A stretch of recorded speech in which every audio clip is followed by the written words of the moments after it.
Welcome back to Movie Rewind. Today I will recap for you a biography, crime, drama movie from 2006 titled Alpha Dog.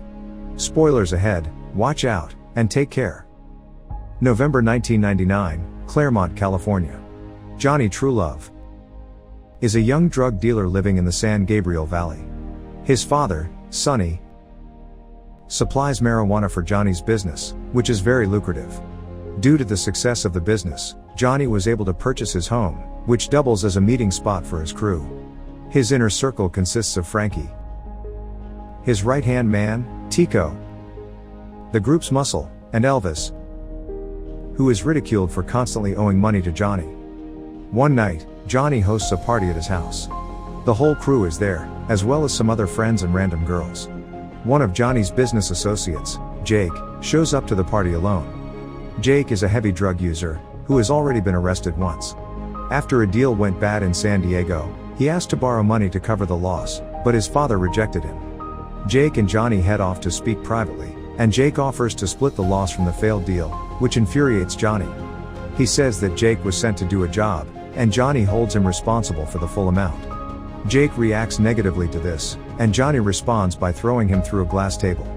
An altercation ensues which continues out into the backyard, where Jake holds Johnny's head under the water until his crew intervenes. Jake wants to continue their fight, so Johnny retrieves a pistol and fires a warning shot into the pool. Later that night, Jake is surprised by his half-brother, Zach, at his apartment. Zach snuck out to escape his parents, which Jake can empathize with. Zach especially complains about his mother, Olivia. She's constantly telling him what to wear, what girls are pretty, even makes him have homework parties and wear little hats. In the coming days, Johnny searches for retribution as he has a reputation to protect.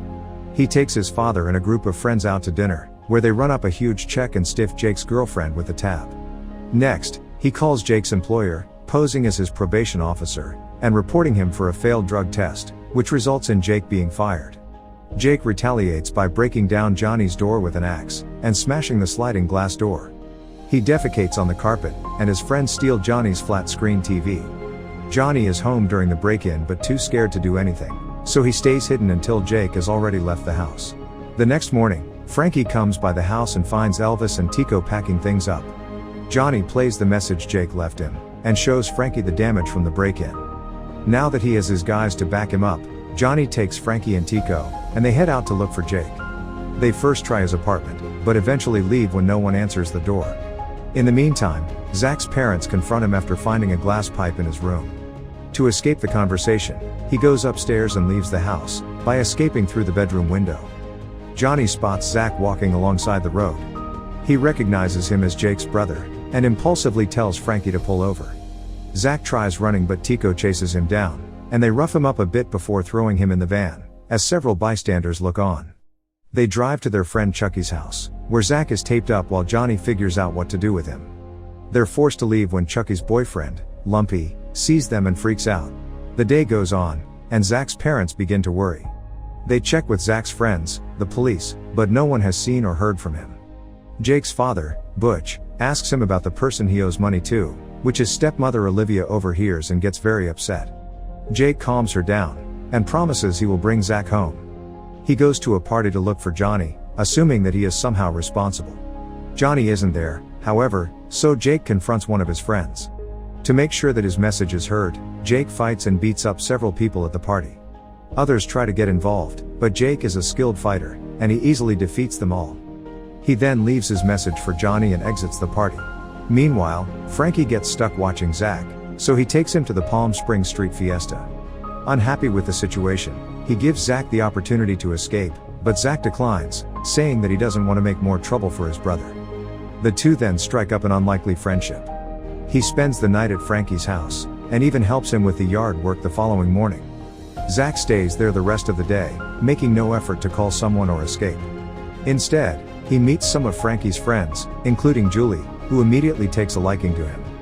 Initially alarmed after learning that Zach has been kidnapped, they quickly forget about it after Zach says he doesn't mind. Julie even finds it exciting, and begins calling him Stolen Boy.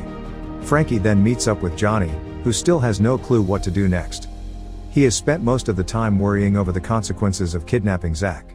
Frankie grows even more concerned when he suggests they kill Zach, but Johnny plays it off as a joke, and Frankie curses him for even mentioning it. The next day, Jake spends it at his parents' house as the police search continues to broaden. Johnny goes to a payphone and calls Jake to discuss the situation. Hearing his voice, Jake says he's known that Johnny was responsible from the start. He promises to hunt Johnny down and eat his heart. Johnny realizes that the situation is beyond resolution. He then hangs up the phone and dials his attorney, Bob Nolder, posing the situation as a hypothetical. Bob says he's looking at 25 to life, which Johnny finds extremely troubling. He ends the call and quickly drives away. Susan, one of Frankie's friends, continues to advise against holding Zach, but Frankie tells her to relax. He's certain that things will get worked out with Jake. They'll stuff some money in Zach's pockets and send him back home. In the meantime, however, he needs to take Zach to a hotel, as his father's girlfriend is also becoming suspicious. That night, the crew meets for a party at the Caliente Tropics Hotel. Zach continues hanging out like he's one of the guys, and spends more time with Julie. He also reveals that he's a black belt in martial arts, and playfully demonstrates his skills on Frankie, knocking him into the bathtub. Julie introduces Zach to her girlfriend, Alma, who shows off her chugging skills. Soon after, they jump the pool fence to take a swim. Zach enters the water, Julie instructs him to turn around, and she says it's his lucky night as she covers his eyes. Elsewhere, Johnny takes his girlfriend to dinner for her birthday. Sonny goes looking for his son at Angela's house, after hearing from Bob about Johnny's situation. Her mother says they went out for her birthday, so Sonny asks if he can wait for him there. Back at the hotel, the party ends, and Zach says goodbye to the girls. Julie tells him to wipe the smile off his face, as it is a dead giveaway. Keith also prepares to leave, but changes his mind when Frankie offers to smoke. The girls leave, and Frankie tells Zach he wants the story. Next, Elvis goes to Frankie's room, where he reveals that Zach isn't going home. Johnny, who is now completely unhinged, agreed to erase Elvis dead in exchange for killing Zach. Frankie, having grown fond of Zach, refuses to participate, but Elvis forcefully reminds him that he is implicated as much as anyone, so Frankie asks what he wants him to do. They retrieve shovels from a storage shed and load them into Elvis' truck, but Frankie says that digging graves is where he draws the line, and unless Elvis is going to shoot him, he is on his own. Elvis takes Keith instead, and drives to a remote location to begin digging. Back at the hotel, Zach relaxes on the couch, and Frankie asks if he wants to go somewhere. Distressed about the morality of allowing someone to be killed, he searches for any opportunity to escape the situation. Zach responds that he just wants to watch the movie, still oblivious to the danger he is in. At the same time, Johnny returns to Olivia's house and finds Sonny waiting for him with Bob and his godfather Cosmo. Sonny confronts him about the kidnapping, and demands he call off the hit. Bob says that if he returns Zach unharmed, he will ensure Johnny receives the minimum sentence, a plan that Cosmo endorses, but Johnny refuses to consider any idea that includes jail time. Elvis returns to the hotel and tells Zach he's there to take him home. Frankie leaves the room, still opposed to what's going on, but Elvis asks what the alternative is. He consulted an attorney, who confirmed they could be facing life sentences, but adds that the decision has to be unanimous. On the way back to the grave site, Zach thinks about the trouble he's going to be in at home, which makes Frankie feel even worse. He talks about his mother specifically, and promises he's going to start treating her better. They arrive at the location, and Zach questions what they are doing there, but Elvis says they're meeting someone to drive him home, and they begin walking up the hill. Halfway up, Keith backs out and takes off running back to the truck. They reach the hill crest and Zach finally sees the freshly dug grave.